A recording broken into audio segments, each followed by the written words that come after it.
So, ayun na nga. Pupunta na naman kami ng school ngayon kasi nga may meeting. O, hindi mo kinaya. Nanay na ang peg natin for today's video. Tapos ayan, syempre may mga sumpa ako sa loob kaya tinanggal ko muna. Naging pipintas ng dugyot. O, ayan na siya, hindi halatang nagidugong. Tapos ayan na nga, dumadami na din ang mga parents.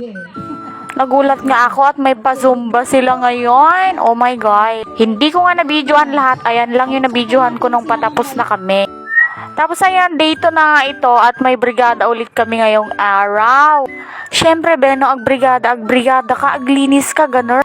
Hanga aji nag-attendance kan, kit nagawit kan. Isipin mo nga lang, Bena, para sa mga anak mo to. Ilaban mo neng. Dahil syempre pag marumi ang surrounding sa mga anak mo, may chance na magkasakit sila, di ba? Pero kung ikaw yung parents na medyo busy, may work, ganun, pwede ka namang mag-donate, di ba?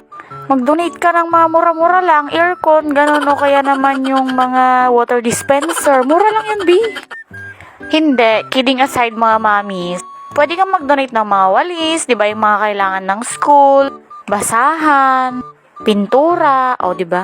Basta ikaw na ang bahala, o map daw, sabi ng anak ko. Pansin ko nga rin mga be, nung unang araw ng brigada, kami na magkakasama.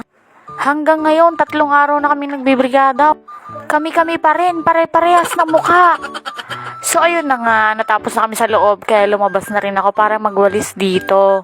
Syempre si mama dun sa labas, kaya lumabas din ako, ginwawalis na kmet, charif.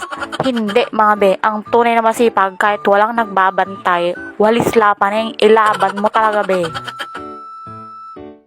Hindi pa nga nagsastart ang pasukan, ayan na nga at magkakaibigan na sila. Maya-maya lang ay magpapalastikan na yung mga yan. Huy!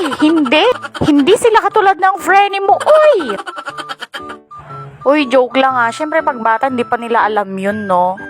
Ang alam pa lang ng mga yan ay umiyak ng umiyak. Kwento ko nga lang nung bata ko, be, grade 2 yun. Meron akong isang kaibigan na special child. Friendly kami as in. Tapos, yung baon ko nun na lunchbox, pinahawak ko sa kanya. Natandaan ko pa ngayon nun ang laman ng lunchbox ko is kanin, tapos meatloaf. Tapos nung lunch na, hinahanap ko siya. Kasi nga nasa kanya yung baon ko. Tapos hindi ko siya maintindihan kung saan niya nilagay yung baon ko. At nakita ko nga sa basurahan, binilalanggam. Hindi ko alam kung bakit pero tinapon niya sa basurahan. Oh my God. Pagka-uwi nga namin mag-ina, ayan, naglalaro kami ng snake and ladder. Nakaka-enjoy nga itong mga be at first time ni Kyrie nga laruin ito. Yun lang mga be. Bye!